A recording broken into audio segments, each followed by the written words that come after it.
جمال مصطفیٰ یا نظر باقی گلیوں. بسم اللہ الرحمن الرحیم. الحمدللہ رب العالمین والعاقبۃ للمتقین والصلاة والسلام علی سید الانبیاء والمرسلین وعلی آلہ واصحابہ وازواجہ واہل بیتہ وذریتہ اجمعین. اعوذ باللہ من الشیطان الرجیم. بسم اللہ الرحمن الرحیم. ان اللہ وملائکتہ یصلون علی النبی یا ایہا الذین آمنوا صلوا علیہ وسلموا تسلیما. اللہم صلی علی محمد النبی الامی وعلی آلہ وسلم. بسم اللہ الرحمن الرحیم. رب اشرح لی صدری ویسر لی امری واحلل عقدۃ من لسانی یفقہوا قولی. بسم اللہ الرحمن الرحیم. وقل جاء الحق وزہق الباطل ان الباطل کان زہوقا. آج ہم اپنے درس نمبر 70 کا بقیہ حصہ پڑھیں گے. کل ہم نے مدینہ منورہ کی خواتین کی آقا کریم صلی اللہ علیہ وآلہ وسلم کی خیریت کے بارے میں تشویش کے بارے میں پڑھا تھا، اور آج ہماری سب سے پہلی ہیڈنگ ہے شیر خدا حضرت حمزہ رضی اللہ تعالی عنہ کی لاش کی تلاش. آئیے آغاز کرتے ہیں. بسم اللہ الرحمن الرحیم. قریش مکہ کے واپس جانے سے پہلے درندگی کی انتہا دیکھی گئی. جو عورتیں قریشی لشکر کے ساتھ آئی تھیں وہ میدان سے مسلمانوں کی لاشیں ڈھونڈ ڈھونڈ کر ان کا مثلا کرتیں اور ان کے اعضاء کاٹ کاٹ کر ان کا ہار بنا کر گلے میں ڈالتیں. یہ دل آزار منظر بھی میرے آقا کریم صلی اللہ علیہ وآلہ وسلم کے نصیب میں دیکھنا منظور تھا. جنگ کے خاتمے پر رسول اللہ صلی اللہ علیہ وآلہ وسلم اپنے چچا حضرت حمزہ رضی اللہ تعالی عنہ کی تلاش میں نکلے اور وادی کے درمیان میں مثلا کیے ہوئے پائے گئے. ناک اور کان کٹے ہوئے تھے، شکم اور سینہ چاک تھا. اس دل آزار منظر کو دیکھ کر بے اختیار دل بھر آیا اور فرمایا تم پر اللہ کی رحمت ہو. روایت میں آتا ہے کہ ابو سفیان کی بیوی ہندہ جنگ کے دوران حضرت حمزہ رضی اللہ تعالی عنہ کی لاش پر پہنچی. اس نے شیر خدا کا پیٹ چاک کیا، اس میں سے جگر نکالا اور اس کو منہ میں ڈال کر دانتوں سے چبایا، مگر وہ اس کو نگل نہ سکی اور چبا کر اس کو اگل دیا. اور اس نے پہلے سے ہی اس کی منت مان رکھی تھی کہ اگر حمزہ رضی اللہ تعالی عنہ اس کے قابو میں آ گئے تو ان کا جگر کھائے گی. رسول اللہ صلی اللہ علیہ وآلہ وسلم کو جب یہ معلوم ہوا تو آپ صلی اللہ علیہ وآلہ وسلم نے دریافت فرمایا کیا ہندہ نے اس کا کچھ حصہ کھا بھی لیا ہے؟ لوگوں نے کہا نہیں، وہ کھا نہیں سکی. آپ صلی اللہ علیہ وآلہ وسلم نے فرمایا اللہ تعالیٰ نے جہنم پر حرام کر رکھا ہے کہ حمزہ رضی اللہ تعالی عنہ کے گوشت کا کوئی حصہ کھائے. ایک روایت میں یہ بھی ہے کہ وحشی جو حضرت حمزہ رضی اللہ تعالی عنہ کے قتل کا ذمہ دار تھا، اس نے خود ہی پیٹ چاک کر کے کلیجہ نکالا تھا اور ہندہ کو پیش کیا اور کہنے لگا یہ لو، حمزہ رضی اللہ تعالی عنہ کا جگر ہے اور لاؤ میرا انعام. ہندہ نے اسی وقت وعدے کے مطابق وحشی کو اپنا لباس، زیورات وغیرہ دے دیے. نیکسٹ ہیڈنگ ہے چچا کی لاش پر گریہ بے اختیار. حضرت ابن مسعود رضی اللہ تعالی عنہ سے روایت ہے کہ ہم نے آپ صلی اللہ علیہ وآلہ وسلم کو اتنا روتے ہوئے کبھی نہیں دیکھا جتنا آپ صلی اللہ علیہ وآلہ وسلم حضرت حمزہ رضی اللہ تعالی عنہ پر روئے. آپ صلی اللہ علیہ وآلہ وسلم اپنے چچا کے جنازے پر کھڑے ہو کر اتنا روئے کہ غشی سی طاری ہونے لگی، اور ساتھ یہ فرماتے جاتے اے رسول خدا کے چچا، اے اللہ کے شیر، اے رسول خدا کے شیر، اے رسول خدا کے محافظ، اگر صفیہ رضی اللہ تعالی عنہ کے رنج و غم کا ملال نہ ہوتا تو میں آپ کو اسی طرح چھوڑ دیتا کہ درندے اور پرندے تم کو کھاتے، اور پھر قیامت کے دن تم انہی کے شکم سے اٹھتے۔ اور اسی وقت یہ بھی فرمایا کہ خدا کی قسم اگر خدا نے مجھ کو کافروں پر غلبہ عطا فرمایا تو تیرے بدلے 70 کافروں کو مسلح کروں گا۔ آپ صلی اللہ علیہ وآلہ وسلم اس مقام سے ابھی ہٹے نہ تھے کہ آیات مبارکہ نازل ہوئیں۔ وَإِنْ عَاقَبْتُمْ فَعَاقِبُوا بِمِثْلِ مَا عُوقِبْتُمْ بِهِ وَلَئِنْ صَبَرْتُمْ لَهُوَ خَيْرٌ لِلصَّابِرِينَ وَاصْبِرْ وَمَا صَبْرُكَ إِلَّا بِاللَّهِ وَلَا تَحْزَنْ عَلَيْهِمْ وَلَا تَكُ فِي ضَيْقٍ مِّمَّا يَمْكُرُونَ ان اللہ مع الذین اتقوا والذین هم محسنون۔ سورہ نحل کی آیات مبارکہ ہیں یہ 126، 127 اور 128، اور ان کا ترجمہ یوں ہے: اگر تم بدلہ لو تو اتنا ہی بدلہ لو جتنا تم کو تکلیف پہنچائی گئی تھی، اور اگر تم صبر کرو تو البتہ وہ بہتر ہے۔ صبر کرنے والوں کے لیے آپ صبر کیجئے، اور آپ کا صبر کرنا محض اللہ کی مدد اور توفیق سے ہے، اور آپ ان پر غمگین نہ ہوں اور نہ ان کے مکر سے دل تنگ ہوں۔ تحقیق اللہ سبحانہ و تعالی صبر کرنے والوں اور نیکوکاروں کے ساتھ ہے۔ نیکسٹ ہیڈنگ ہے نبی علیہ الصلاۃ والسلام کا عفو اور قسم کا کفارہ۔ آیت کے نزول کے بعد آپ صلی اللہ علیہ وآلہ وسلم نے مشرکوں کو معاف فرمایا، ساتھ ہی آپ صلی اللہ علیہ وآلہ وسلم نے لاشوں کو مسلح کرنے کی مسلمانوں کو ممانعت فرما دی، اور آپ صلی اللہ علیہ وآلہ وسلم نے حضرت حمزہ رضی اللہ تعالی عنہ کا بدلہ لینے کی جو قسم کھائی تھی اس کا کفارہ ادا کر دیا۔ بہن کو لاش نہ دکھانے کی کوشش۔ آپ صلی اللہ علیہ وآلہ وسلم کی طرف سے حکم دیا گیا کہ حضرت صفیہ رضی اللہ تعالی عنہا کو، جو حضرت حمزہ رضی اللہ تعالی عنہ کی بہن تھیں، لاش نہ دیکھنے دی جائے، کیونکہ لاش کی اس قدر بے حرمتی ہو چکی ہے کہ وہ برداشت نہ کر پائیں گی۔ شیر دل بھائی کی شیر دل بہن۔ جب صفیہ رضی اللہ تعالی عنہا نے آپ صلی اللہ علیہ وآلہ وسلم کا یہ حکم سنا تو وہ کہنے لگیں، مجھے معلوم ہے میرے بھائی کی لاش کے ساتھ جو معاملہ ہوا ہے، لیکن یہ سب راہ خدا میں ہوا ہے اور میں راضی برضا ہوں۔ اس پر آپ صلی اللہ علیہ وآلہ وسلم نے فرمایا، اچھا انہیں آنے دو۔ جب وہ آئیں تو کہنے لگیں، یا رسول اللہ صلی اللہ علیہ وآلہ وسلم، میرا ماں جایا حمزہ رضی اللہ تعالی عنہ کہاں ہے؟ رسول اللہ صلی اللہ علیہ وآلہ وسلم نے فرمایا، وہ لوگوں کے درمیان ہے۔ وہ غم کی ماری سیدھی لاش کے پاس پہنچی اور بے اختیار سسکیوں سے رونے لگیں۔ اللہ کے رسول صلی اللہ علیہ وآلہ وسلم نے انہیں روتے دیکھا تو خود بھی رونے لگے اور فرمایا، سید الشہداء عند اللہ یوم القیامت حمزہ رضی اللہ تعالی عنہ۔ قیامت کے دن اللہ کے نزدیک حمزہ رضی اللہ تعالی عنہ تمام شہیدوں کے سردار ہوں گے۔ اسی وجہ سے حضرت حمزہ رضی اللہ تعالی عنہ سید الشہداء کے لقب سے مشہور ہیں۔ کفن کی جستجو۔ Next heading. جب حضرت صفیہ رضی اللہ تعالی عنہ کی حالت صدمے سے بگڑنے لگی تو آپ صلی اللہ علیہ وآلہ وسلم نے فرمایا، کوئی چادر ہے جس سے ان کو ڈھک دیا جائے۔ اس پر ایک انصاری آگے بڑھے اور لاش کو ڈھانپ دیا۔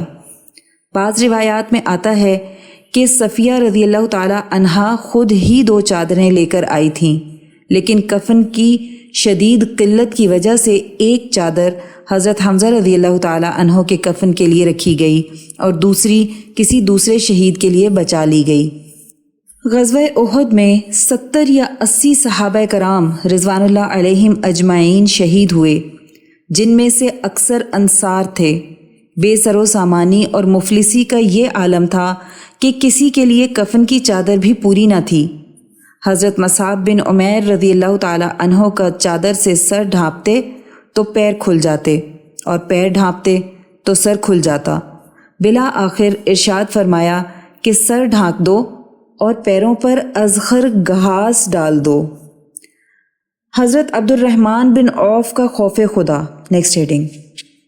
حضرت عبد الرحمن بن عوف رضی اللہ تعالی عنہ کے متعلق روایت ہے کہ ایک دن وہ روزے سے تھے۔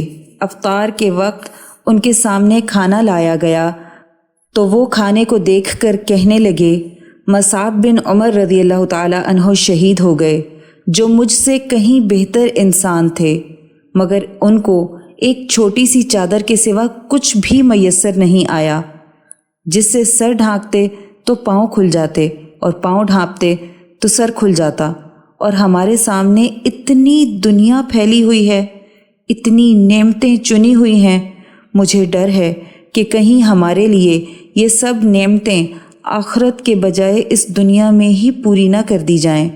اس کے بعد وہ زار و قطار رونے لگے اور کھانا نہ کھا سکے۔ مشترک کفن۔ Next heading.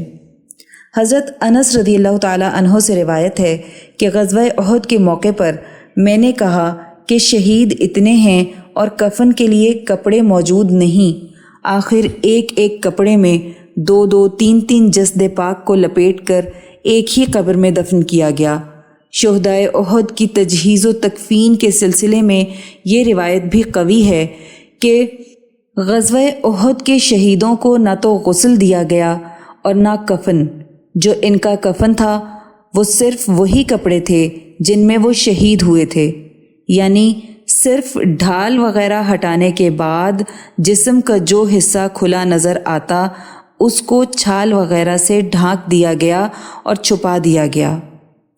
صحابہ رضی اللہ عنہم کا غم دور کرنے کے لیے نبی علیہ الصلاۃ والسلام نے ارشاد فرمایا، شہداء کے لیے غسل کا حکم نہیں، انہیں خون آلود کپڑوں میں ہی دفن کر دیا جائے، اور فرمایا حق تعالی قیامت کے دن ان کو اس حال میں اٹھائیں گے کہ ان کے زخموں سے خون بہتا ہوگا، اور فرمایا کہ رنگ تو خون کا ہوگا مگر اس کی خوشبو مشک کی مانند ہوگی۔ شہدائے احد کی نماز جنازہ۔ Next heading. نبی پاک صلی اللہ علیہ وآلہ وسلم کے ارشاد کے مطابق صحابہ رضی اللہ عنہم نے زخمیوں اور لاشوں کی تلاش کے بعد زخمیوں کو مرہم پٹی کے لیے محفوظ مقام پر منتقل کیا اور لاشوں کو میدان میں لانا شروع کیا۔ پھر آپ صلی اللہ علیہ وآلہ وسلم نے ان کی نماز جنازہ پڑھی۔ سب سے پہلے آپ صلی اللہ علیہ وآلہ وسلم نے حضرت حمزہ رضی اللہ تعالی عنہ کی نماز ادا فرمائی، اس کے بعد دوسرے صحابہ رضی اللہ عنہم کی لاشیں لا کر حضرت حمزہ رضی اللہ تعالی عنہ کے برابر ایک کے بعد ایک رکھی جاتی رہیں، اور آپ صلی اللہ علیہ وآلہ وسلم نے حضرت حمزہ رضی اللہ تعالی عنہ کے ساتھ ہر ایک کی نماز پڑھی، پھر وہ لاش ہٹا دی جاتی۔ اس طرح آپ صلی اللہ علیہ وآلہ وسلم نے ہر نماز میں حضرت حمزہ رضی اللہ تعالی عنہ کو شریک رکھا۔ اس طرح آپ صلی اللہ علیہ وآلہ وسلم نے حضرت حمزہ رضی اللہ تعالی عنہ پر 70 بار نماز جنازہ پڑھی۔ بعض روایات میں ہے کہ 10 لاشیں حضرت حمزہ رضی اللہ تعالی عنہ کے پاس رکھی جاتیں اور آپ صلی اللہ علیہ وآلہ وسلم نماز ادا فرماتے، پھر 10 ہٹا کر دوسری 10 حضرت حمزہ رضی اللہ تعالی عنہ کے برابر لا کر رکھ دی جاتیں۔ واللہ عالم۔ شہدائے احد کی تدفین۔ Next heading. نماز جنازہ کے بعد تدفین کا عمل شروع کیا گیا۔ شہداء میں زیادہ تر انصاری صحابہ رضی اللہ عنہم تھے۔ کچھ صحابہ رضی اللہ عنہم نے چاہا کہ شہداء کی لاشیں مدینہ لے جا کر دفن کریں، لیکن آپ صلی اللہ علیہ وآلہ وسلم نے فرمایا کہ کوئی اپنے شہید کو دوسری جگہ نہ لے جائے، اگر لے گیا ہے تو دوبارہ یہیں لے آئے۔ جن شہداء کے درمیان الفت اور محبت تھی ان کو نبی علیہ السلام کے فرمان کے مطابق ایک ہی قبر میں دفن کیا گیا۔ چنانچہ حضرت حمزہ رضی اللہ تعالیٰ عنہ کے ساتھ حضرت عبداللہ بن جہش رضی اللہ تعالیٰ عنہ کو جو ان کے بھانجے تھے ایک ہی قبر میں رکھا گیا۔ اسی طرح حضرت عبداللہ بن عمر رضی اللہ تعالیٰ عنہ اور حضرت عمر بن جموح رضی اللہ تعالیٰ عنہ کو ایک ہی قبر میں رکھا گیا۔ حضرت عبداللہ بن عمر رضی اللہ تعالیٰ عنہ حضرت جابر رضی اللہ تعالیٰ عنہ کے والد تھے۔ حضرت عمر بن جموح رضی اللہ تعالیٰ عنہ حضرت جابر رضی اللہ تعالیٰ عنہ کے پھپھی کے شوہر تھے۔ ان کی آپس میں الفت و محبت بہت زیادہ تھی۔ حضرت عبداللہ رضی اللہ تعالیٰ عنہ حضرت جابر رضی اللہ تعالیٰ عنہ کے والد، ان کے چہرے پر زخم آیا تھا۔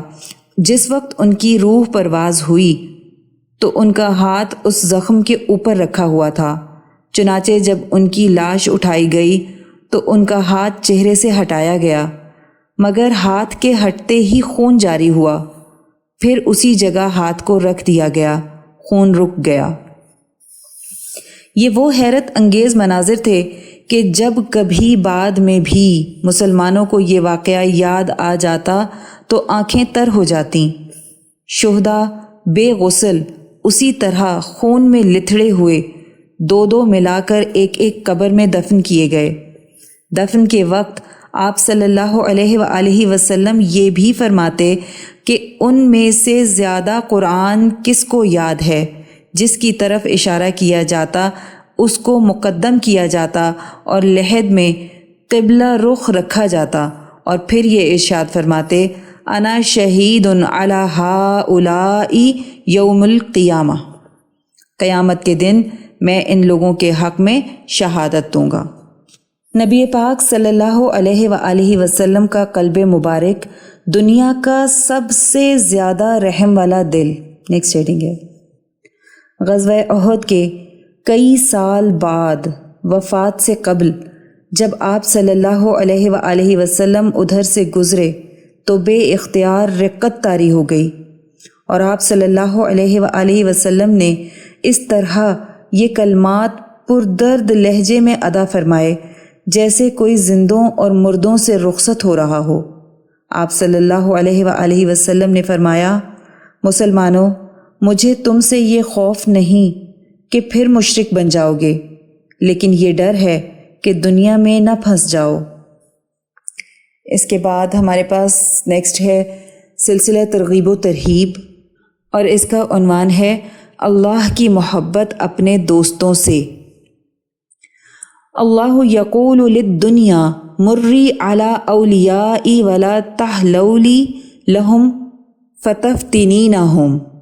اللہ سبحانہ و تعالی جن سے محبت کرتے ہیں، جن کو اپنا ولی اور دوست بنا لیتے ہیں، پھر ان کی خاطر دنیا سے فرماتے ہیں، اے دنیا میرے اولیاء کے لیے کڑوی بن کر رہ، ان پر میٹھی نہ بن۔ اگر تو ان پر بہت میٹھی بن گئی تو ڈر ہے کہ کہیں وہ تیرے فتنے میں مبتلا نہ ہو جائیں۔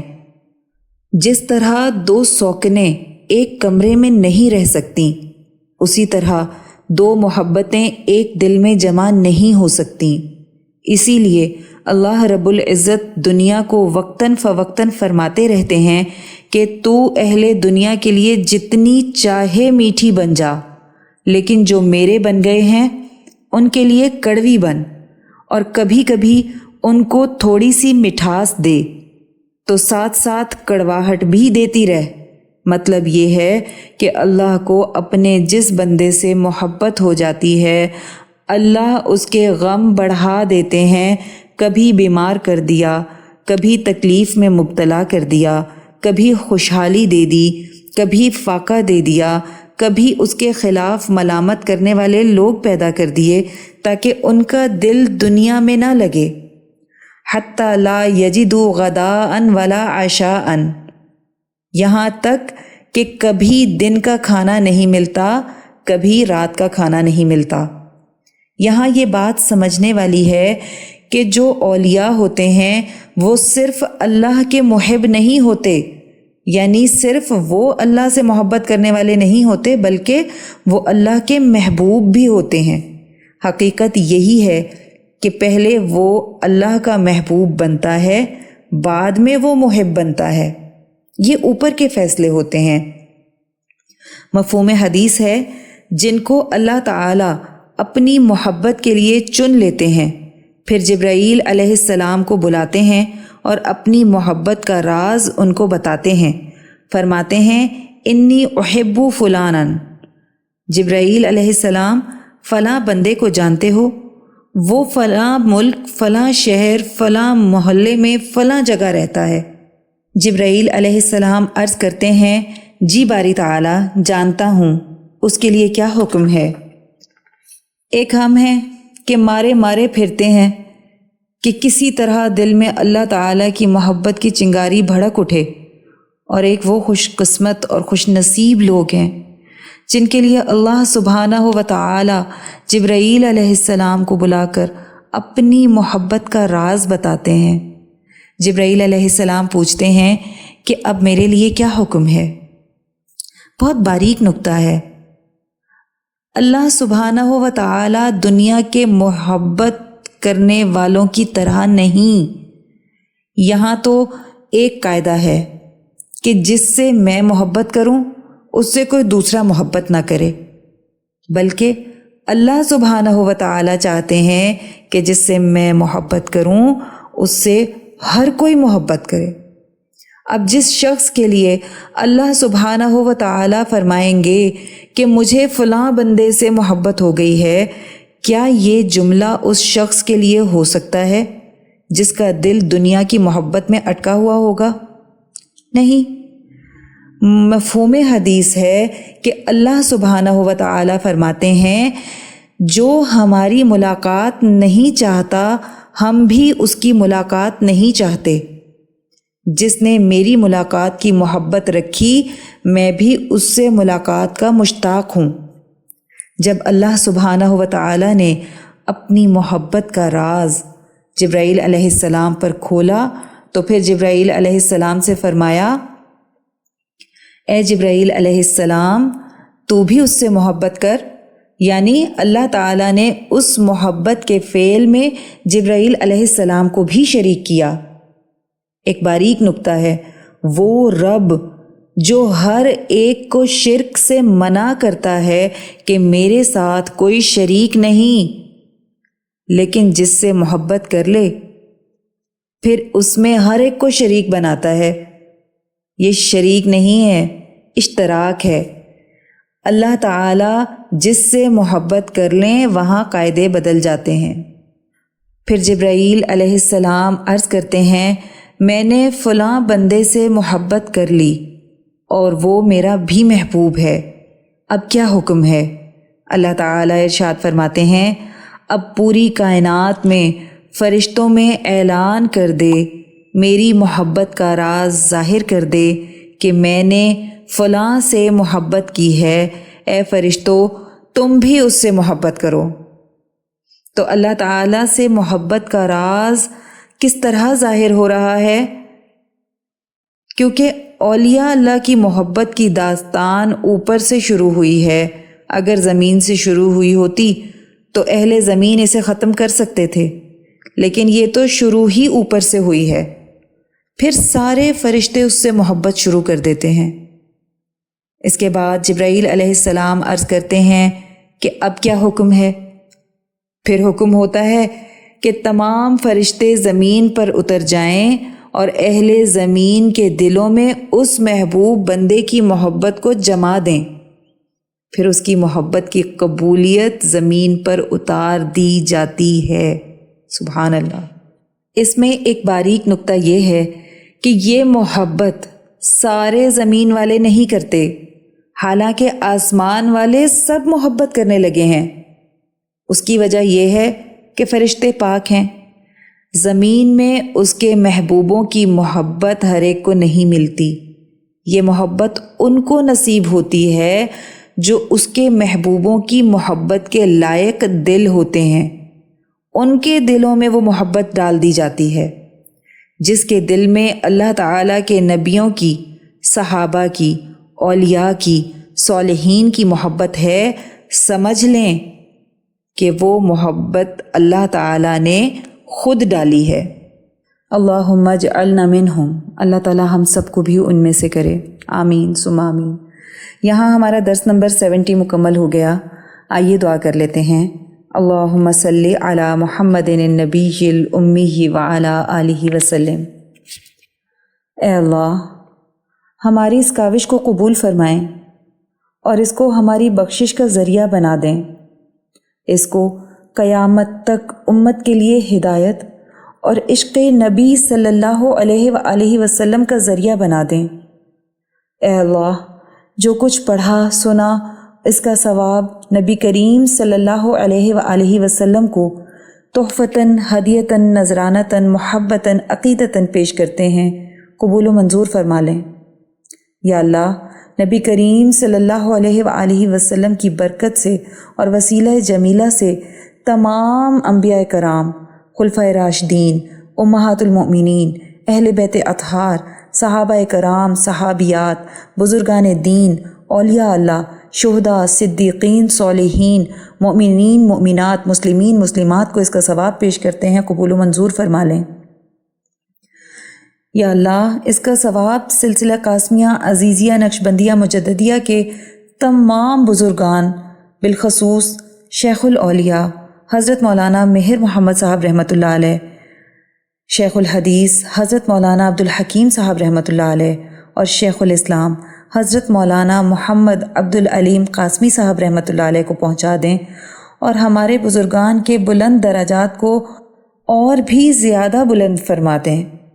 یا اللہ، ہمارے مرشد گرامی حضرت شیخ عزیز القاسمی حکیمی مہروی نقشبندی مجددی دامت برکاتہم العالیہ پر اپنا خاص فضل اور خانقاہ اور مدرسے پر اپنا خصوصی کرم فرما دیں اور انہیں امت کے لیے ہدایت و شفا کا ذریعہ بنا دیں۔ آمین بحرمت سید المرسلین صلی اللہ علیہ وآلہ وسلم۔ سبحان ربک رب العزت عما یصفون وسلام علی المرسلین والحمد للہ رب العالمین۔ جدھر دیکھی اسی ماہ مبیں کی چاندنی دیکھی۔